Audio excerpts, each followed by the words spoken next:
I found her crouched in the corner of the school hallway, barely holding herself upright. Pieces of glitter-covered cardboard and hand-drawn diagrams were scattered around her like fallen leaves, her entire school project torn to shreds. She wasn't crying loudly. No, that would have been easier. Instead, she was trembling in silence, clutching what was left of her presentation with shaking hands, her eyes wide and frozen in disbelief. Her walker had been pushed aside, tilted awkwardly against the lockers, one of its wheels still spinning. And standing just a few feet away, arms crossed and jaw tight, was Karen, our neighborhood's self-declared queen of the HOA, glaring down at my daughter like she was something filthy tracked into the school. "She doesn't belong in this class," she said, her voice cold and calculated. "Special kids need special spaces. She's slowing everyone else down." I didn't speak. I couldn't. For a moment, I stood there watching my little girl try to gather the scraps of her pride from the floor, while a grown woman, someone entrusted with helping out at the school, stood over her like a warden passing judgment. My daughter had spent days building that project. She'd painted it with fingers that don't always do what she wants them to do. She'd practiced her presentation 10 times each night with me by her side, beaming with pride every time she got a line right. And now it was in pieces, because Karen didn't think she deserved to be there. That was the moment I realized this wasn't just another HOA-powered trip. This wasn't about grass length or holiday decorations. This was cruelty. It was targeted. It was personal. And it was breaking my daughter in a way I couldn't just tape back together. I knew then and there that I couldn't stay silent anymore. Because if someone like Karen could walk into a school, rip apart a child's dreams, and walk away feeling justified, then someone like me had to be the one to make sure she never got away with it again. Before everything fell apart, life in Parkwood Hills felt like a quiet, hard-earned victory. After years of searching, I had finally found a neighborhood that promised a fresh start for my daughter and me, a place with wide sidewalks, quiet streets, and a school just 3 blocks away. It wasn't a mansion-lined suburb or some luxury-gated community. But to us, it was everything. Our modest little townhome backed up to a walking trail, and in the evenings we'd sit on the porch with lemonade and talk about Ava's dreams. How she wanted to become a scientist or maybe a teacher or a world explorer with a microscope, as she put it. Her curiosity was endless. Her heart even bigger.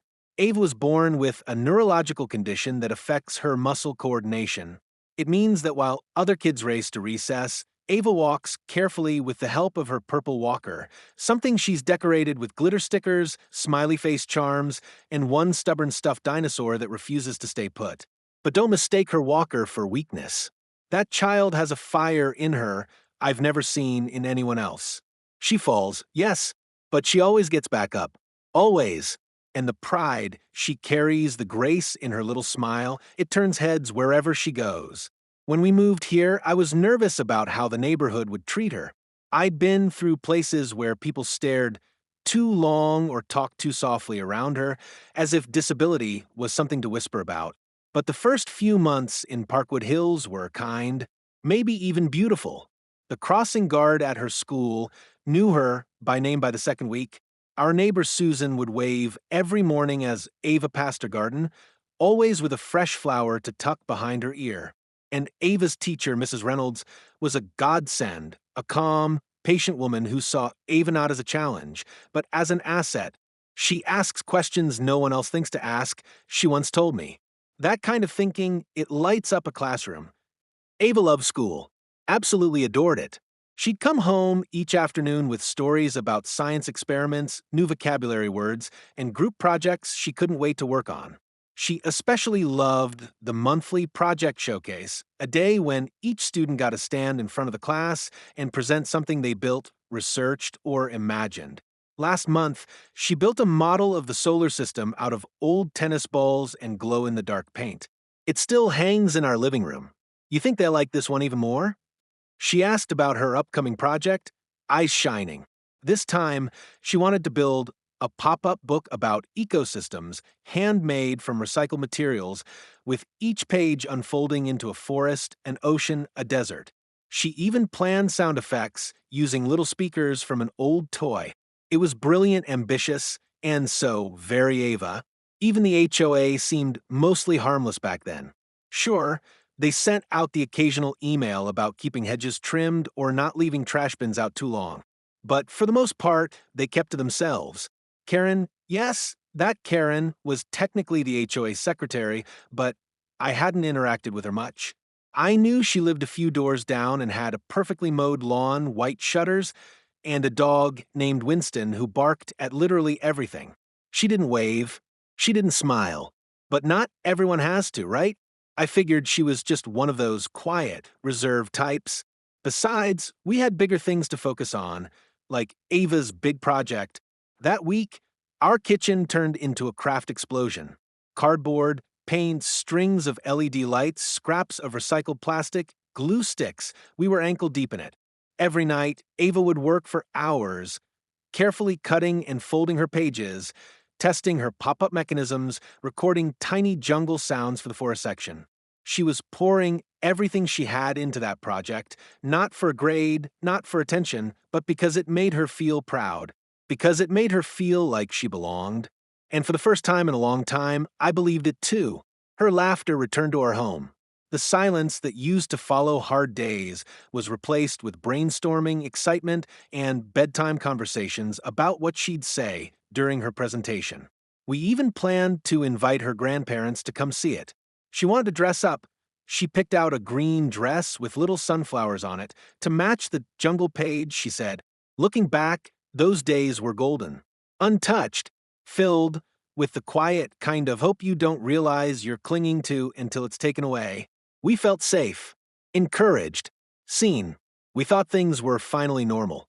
At first, it was just a look, that kind of look that lasts a beat, too long, and carries the weight of something unsaid, but heavy. I caught Karen watching us one morning as I helped Ava out of the car in the school parking lot. She didn't smile, didn't wave, just stood by her SUV, sunglasses pushed halfway up her nose, staring. I thought maybe I was being overly sensitive. I'd seen that look before in other places, grocery stores, restaurants, birthday parties, but I told myself not to jump to conclusions. Maybe she was just tired, or maybe she was the kind of person who didn't know how to engage.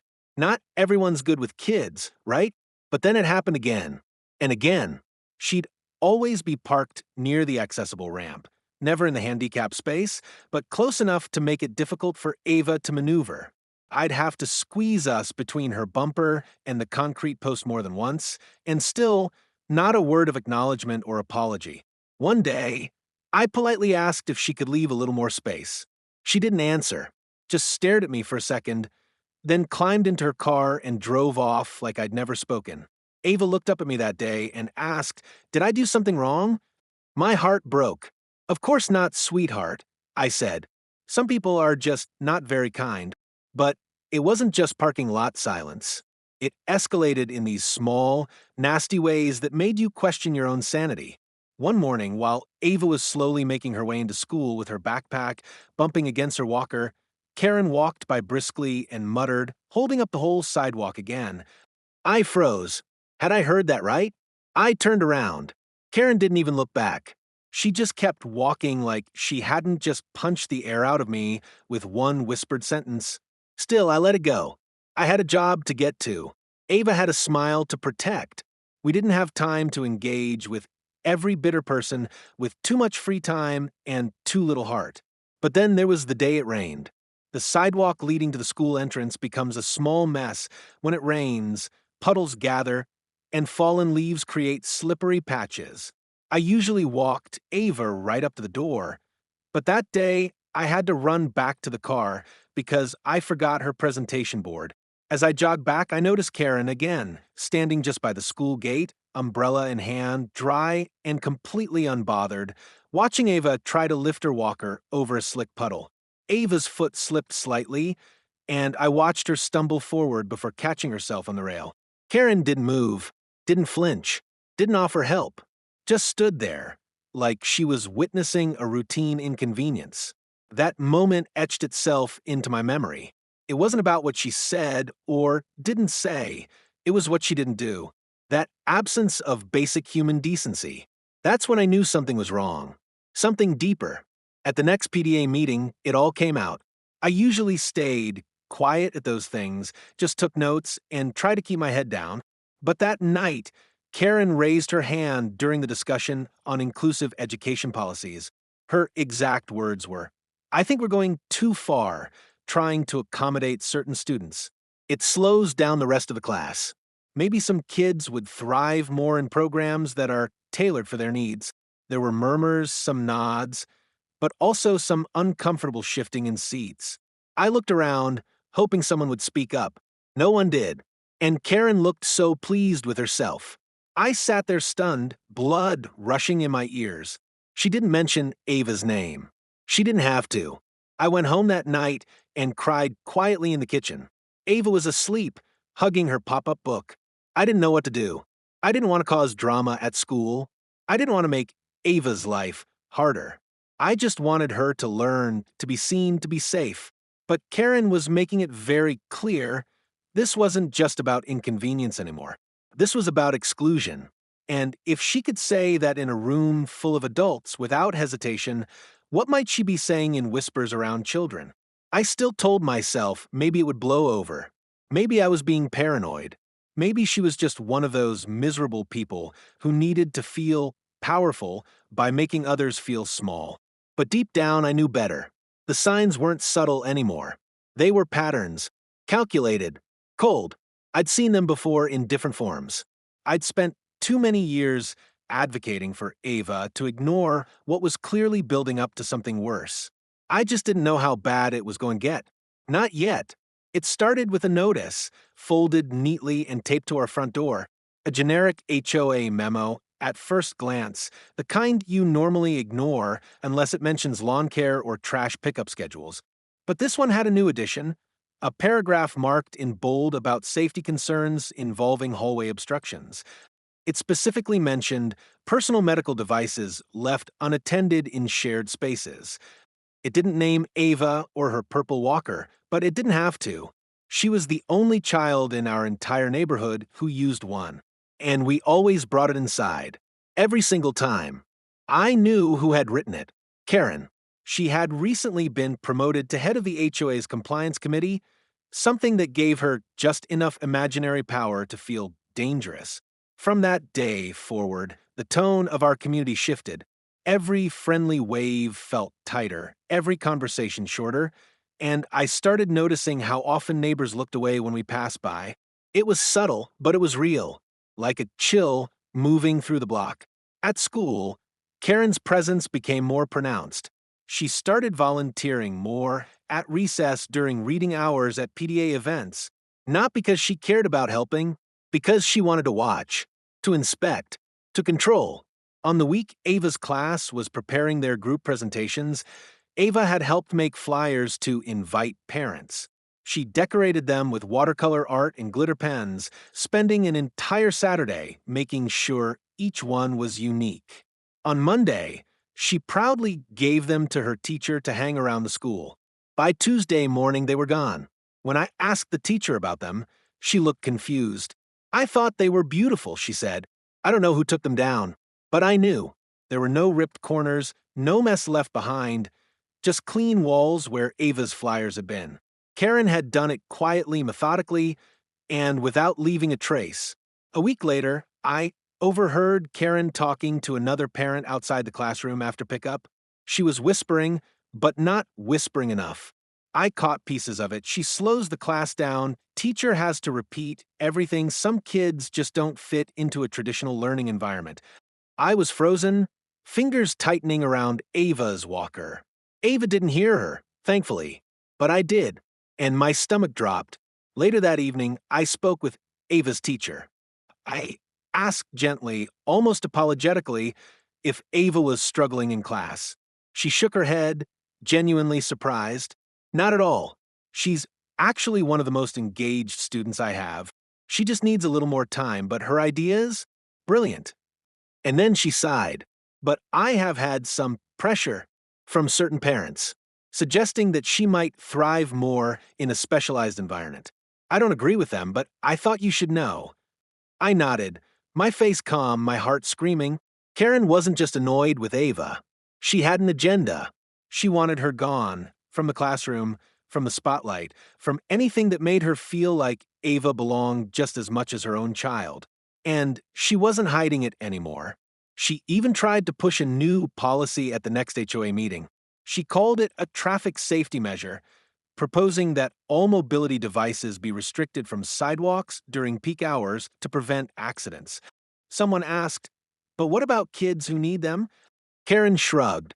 "I'm not saying we can't accommodate, but maybe their parents should consider different routes or times. We need to think about everyone's convenience." Convenience. That's what my daughter's dignity had been reduced to in Karen's eyes, an inconvenience. I started documenting everything. I saved every HOA notice, every email, every flyer Ava made. I wrote down every comment I overheard. I even asked a few parents if they'd noticed anything. Some admitted they had, but said it wasn't their place to step in. Others simply said, "Karen's always been like that." And Ava? She started changing too. The girl who used to sing while working on her project stopped humming. She hesitated before raising her hand in class. She stopped inviting her classmates over to work on homework. One night, I found her staring at her half-finished pop-up book, tears in her eyes. "Maybe it's too much," she whispered. "Maybe I shouldn't do it." It broke me. I sat beside her, pulled her into my arms, and said, "This project is you. Don't let anyone take that away." She nodded slowly, but her light had dimmed, and I knew exactly who had blown on that flame. A few days before the presentation, Ava asked if we could practice one last time. She stood in the living room, holding her pop-up book, her voice shaking with nerves. But by the end, she smiled just a little. "I think I'm ready," she said. I believed her. But Karen wasn't done. She showed up that morning as a volunteer for the presentation day, clipboard in hand, fake smile painted across her face. She walked up and down the hallway, checking on the kids, chatting with teachers, occasionally shooting glances toward Ava that I felt from across the room. I had a bad feeling, but I couldn't have imagined what she would do next.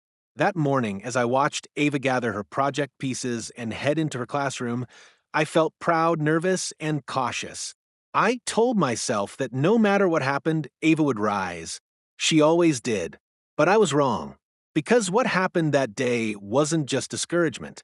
It was destruction. And it would change everything. That morning felt like magic. Ava woke up before her alarm, something she'd never done before. She sat up in bed with a huge, excited smile and asked, "Is it today? Is it presentation day?" I nodded, and she squealed into her blanket before carefully climbing out of bed.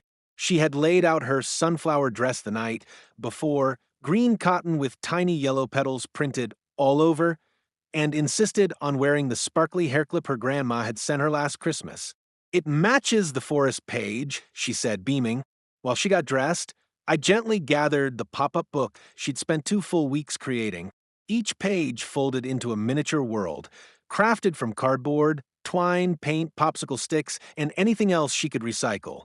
There was a rainforest, complete with layered leaves and tiny vines she'd made from green pipe cleaners. The desert page had crinkled paper sand dunes and a hand-drawn sun that shimmered under gold foil. She even wired up a tiny speaker into the ocean page that played soft wave sounds when you opened it. I didn't help much. She insisted on doing it all herself. "It has to be my voice," she told me. She was proud, the kind of pride that makes you taller just by being near it. And I was proud too, not just of the project, but of the little girl who never stopped believing she had something worth saying. The drive to school was filled with nervous giggles and her rehearsing lines under her breath. I watched her eyes light up as we pulled into the parking lot, holding her project close to her chest like it was a treasure. I helped her out of the car, adjusted her walker, and kissed her forehead. "You've already won," I whispered. She nodded. "Wish me luck, Mom." I watched her roll toward the school doors, sunflower dress swaying, pop-up book tucked tightly in her arms. I didn't know it then, but that would be the last time she looked that confident in weeks. The call came in just after 10:30 a.m. I was at work mid-meeting when my phone buzzed. Unknown number. I almost didn't answer, but something in my gut told me to. Hi, this is Mrs. Reynolds from Parkwood Elementary. The voice said, strained but calm. Nothing life-threatening, but there was an incident during our class presentation. Ava is okay physically, but I think you should come. My stomach dropped. What happened? I asked, heart already racing. I think it's better if we talk in person. I didn't wait to finish the meeting. I grabbed my keys and ran. The school seemed too quiet when I arrived. No kids laughing, no shuffling of sneakers in the hallway. Just stillness. The front desk secretary saw me and stood quickly. Mrs. Taylor, there in room 12. Her voice was soft, almost pitying. I turned the corner and saw Mrs. Reynolds standing outside the classroom, wringing her hands. The second she saw me, she stepped forward. I am so sorry, she said. It all happened so fast. Where's Ava? I asked. She's in the counselor's office with Mr. Dillon. She's not hurt, I promise. Just shaken. That's when she told me. Ava had been one of the last students to present that morning. She waited patiently, smiling as her classmates shared their projects, science experiments, family trees, papier-mâché volcanoes. When it was finally her turn, she rolled to the front of the room and carefully unfolded her pop-up book on the display table. The moment she opened the first page, revealing a tiny rainforest with sound effects and a waterfall made of cellophane, her classmates gasped with delight. That's when Karen stepped forward. She was there as a parent volunteer, standing near the classroom supply shelf, pretending to organize crayons.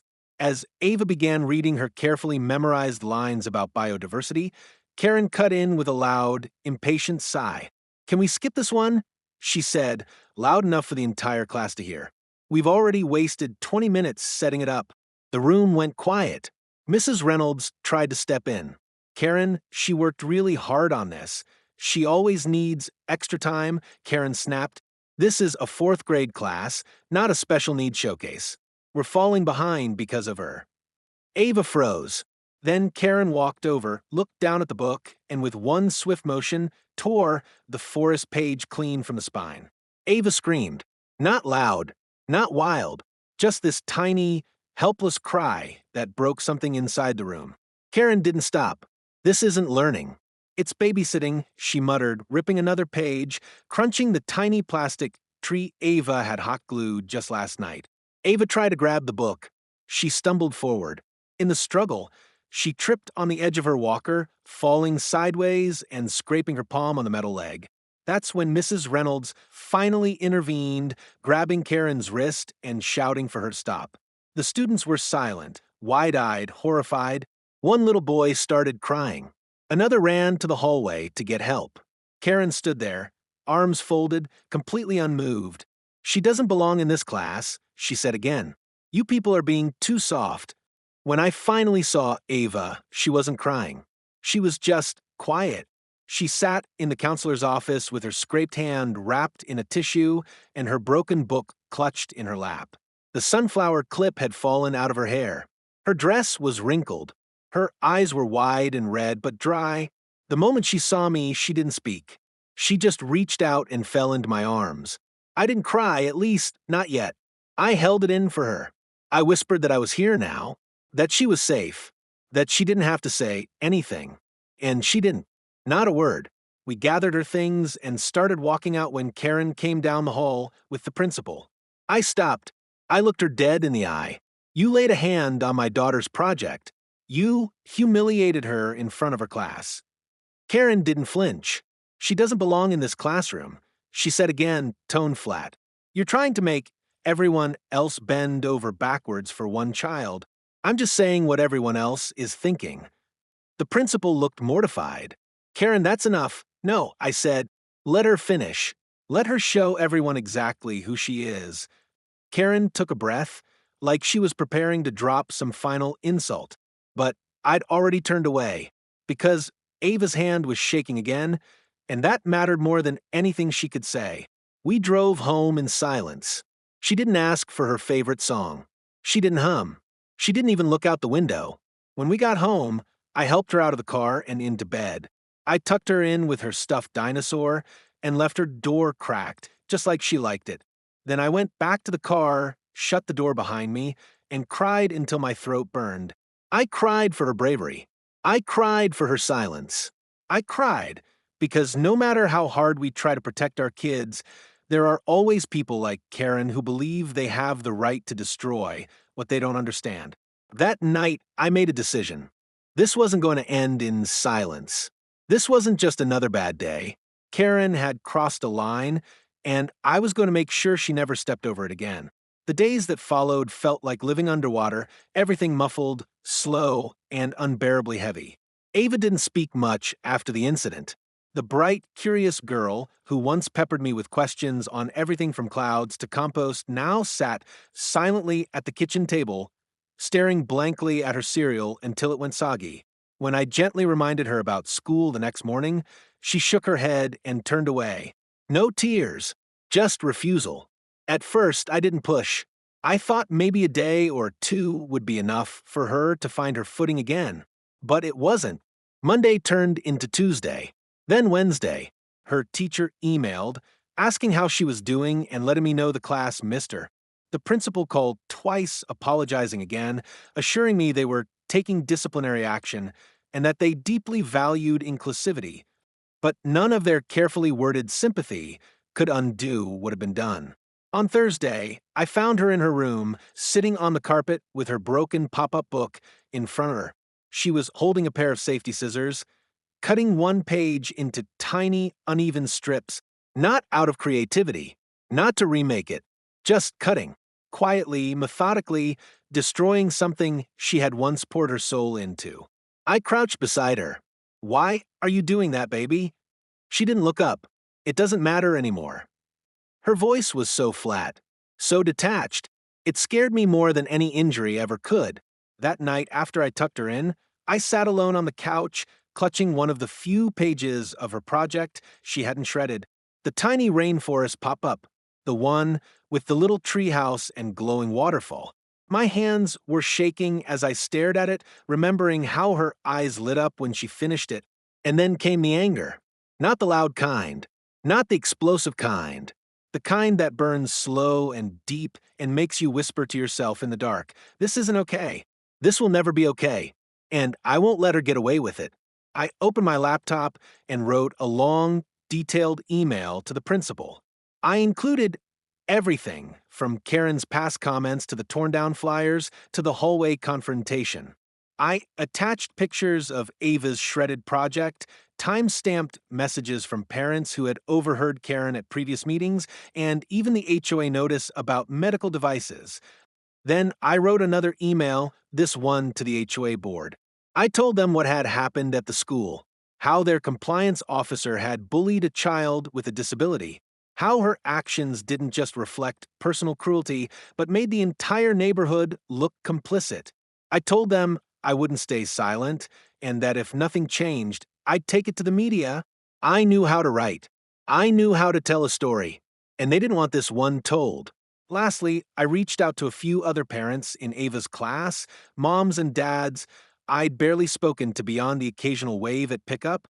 I asked if they'd seen or heard anything. Some admitted they had. One mother even sent me a blurry photo her daughter had taken, Ava standing at the front of the classroom, hands frozen in mid-presentation, Karen looming behind her. It was enough. As I typed, I kept thinking about Ava, about the fear in her silence, about how close I'd come to ignoring it. I'd told myself for too long that standing up might make it worse, that keeping our heads down was the safest choice. But I was wrong. I thought of all the times I'd told Ava to be brave, to speak up, to believe in her own worth. What kind of example was I setting if I didn't do the same for her? I didn't want to fight, but I couldn't stay silent, because silence hadn't protected her, and it wouldn't protect the next kid either. By the end of the week, the letters were sent, the calls were made, the fire in my chest had sharpened into purpose. Karen might have ripped a project, but she wasn't going to tear down my daughter. Not without a fight. The next time I saw Karen was 3 days later, Saturday morning at the HOA clubhouse. A community appreciation brunch was being held, complete with mini quiches and lukewarm coffee, the kind of event meant to polish the HOA's image. I hadn't planned on going, but when I saw her name still listed as compliance chair in the latest email, something in me snapped. I walked in with purpose, Ava's project folder clutched in one hand and my phone in the other. Karen was by the refreshment table, laughing with two board members like nothing had ever happened. Her fake pearls gleamed in the overhead lighting. She caught sight of me and smiled tight and smug. "Well, if it isn't Miss Overreaction," she said, her voice just loud enough to carry. I walked right up to her. "We need to talk. Now." Her smile didn't fade. "Look, I know you're upset, but I really don't have time for another dramatic scene over a little school craft." It wasn't craft. I cut in. My voice was calm, but firm. It was her voice, her work, her pride. And you didn't just tear paper, you tore her. In front of a room full of kids. Karen scoffed. "Are you serious? This again?" She's not the only child in that class. Everyone's been tiptoeing around her like she's royalty. I simply spoke up. "You didn't speak up, you tore her project. You humiliated her. You called her a distraction in front of her peers. And I have proof." I tapped my phone screen and played a voice recording. It was shaky, recorded by a parent I'd spoken to after the incident, but clear enough to hear Karen's voice saying, "This is a fourth grade class, not a special needs showcase." The board members around her stopped talking. Karen's face paled, just slightly. "You recorded me?" she hissed. "I didn't. Another parent did. And she's not the only one speaking up." She tried to recover. "This is being blown out of proportion. You're trying to start a witch hunt over a difference of opinion." I leaned in just enough for only her to hear. "This isn't about opinions. It's about my daughter's right to exist with dignity, and every child like her." Silence settled between us. "I'm not going away, Karen," I said. "You don't get to pretend this didn't happen." Then I turned to the HOA board. "You can either act or I will." And I left. By that evening, 3 parents had emailed the school. 2 had written to the HOA. One dad even offered to testify on Ava's behalf. The ripples had started. Karen could keep pretending it was just a project, but everyone was finally beginning to see it was so much more than that. Justice didn't come with flashing headlines or courtroom gavel slams. It came in quiet waves, steady and undeniable. By Monday morning, emails had flooded the school's inbox. Parents who had stayed silent for too long were finally speaking out. One father wrote, "My daughter came home crying after that presentation. She said she never wants to do public speaking again, not because of Ava, but because she was afraid someone might do to her what Karen did to Ava." That one hit the hardest. Because the damage wasn't isolated, it had echoed. The school acted fast. Karen was immediately removed from her volunteer position, pending review. But it was more than that. They issued a formal statement acknowledging that a student had been publicly targeted by an adult volunteer and that steps were being taken to retrain staff and volunteers on disability inclusion and respectful behavior. They didn't name Ava, but everyone knew who the letter was about. And for once, silence wasn't the default response. It was replaced by truth. At the next PTA meeting, parents who had once nodded quietly now raised their hands. One mother asked why it took this long. Another said her son had told her about other times Karen had made mean comments about those kids under her breath. The principal looked humbled and serious. Real change was beginning to take root. But perhaps the most satisfying moment came days later when the HOA board posted their community update. It was short but powerful. Due to repeated complaints of discriminatory behavior and violation of Community Code of Conduct, Karen H. has been removed from her position as compliance chair, effective immediately. That line felt like air filling my lungs again. The woman who once strutted through the neighborhood as if she owned it, scolding kids about sidewalk chalk and measuring grass with a ruler, was now a ghost. She stopped showing up to meetings. She stopped smiling that smug, tight smile. And most of all, she lost the power she had wielded like a weapon. Justice didn't undo the damage. It didn't erase Ava's pain, but it sent a message that our community wouldn't protect cruelty behind polite smiles and silence anymore. Karen's perfect reputation had cracked, and through those cracks, people finally began to see the truth. And that was a beginning. It started with a pair of scissors and a shoebox. One quiet Sunday morning, a full week after the incident, I walked past Ava's room and saw her sitting cross-legged on the floor, cutting paper again. But this time it was different. The pieces weren't being destroyed. They were being shaped, folded, rebuilt. In the center of the carpet sat a fresh cardboard base, and beside her, her old pop-up book, what was left of it, gently resting like a mentor watching its students start over. I didn't say anything. I just sat down beside her. She didn't look up, but she handed me a glue stick, and that was all I needed. Over the next few days, she rebuilt her project. Not exactly how it was before. Some pages had changed, new ideas added, but it still had her fingerprint all over it. The rainforest page was back, only this time with even more layers. The ocean waves now played music from a tiny speaker. She insisted on rewiring herself. And at the very end, she added a new page, a sunflower field, with a little figure standing in the middle holding a sign that read, "Everyone belongs." When she told me she wanted to present it again, I was stunned. Her teacher organized a quiet afternoon for a few classmates to gather in the library. No pressure, no audience beyond a few friends and the staff who had stood by her. Ava rolled to the front of the room with her new book in hand, chin high, eyes bright. She opened the first page, and the room leaned in. Her voice shook a little at first, but by the second page, she was glowing. The kids clapped after every section, and when she finished, they gave her a standing ovation. Not out of pity, but out of awe. Her teacher asked if she could display the project in the hallway showcase. Ava nodded, smiling with all the light she had carried before. Only now there was something new in it, something fiercer. Watching her that day, I realized she's not weak. She's stronger than all of us. Stronger than cruelty. Stronger than silence. Stronger than fear. Healing had begun not because the world suddenly got kinder, but because Ava refused to let it stop her. And in that moment, I knew she was going to be okay. If you have a daughter like mine, brave, bright, and full of dreams, you already know how cruel this world can be. You've seen how people like Karen hide behind rules, policies, and fake smiles to justify their fear of what they don't understand. You've watched your child shrink in places they were meant to shine simply because someone else decided they didn't belong. But here's what I've learned. We don't have to accept that. We don't have to stay silent. And we're not asking for special treatment. We're asking for basic humanity. My daughter didn't need pity. She needed space to speak. She needed someone to stand up when she couldn't. And in telling this story, I hope I've stood up not just for her, but for every child who's ever been made to feel small in a world that should have lifted them up. If this story moved you, even a little, please subscribe to the HOA Stories. This channel isn't just about drama. It's about truth.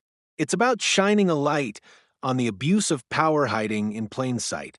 It's about standing with families who've been told to stop making noise and reminding them your story matters. Like the video, share it, comment if you've been through something similar, or if you've ever stayed quiet and wished you hadn't. Together, let's expose injustice, uplift the unheard, and fight for something better, one story at a time. Because no child deserves to be treated like an inconvenience. And no Karen should ever get the last word.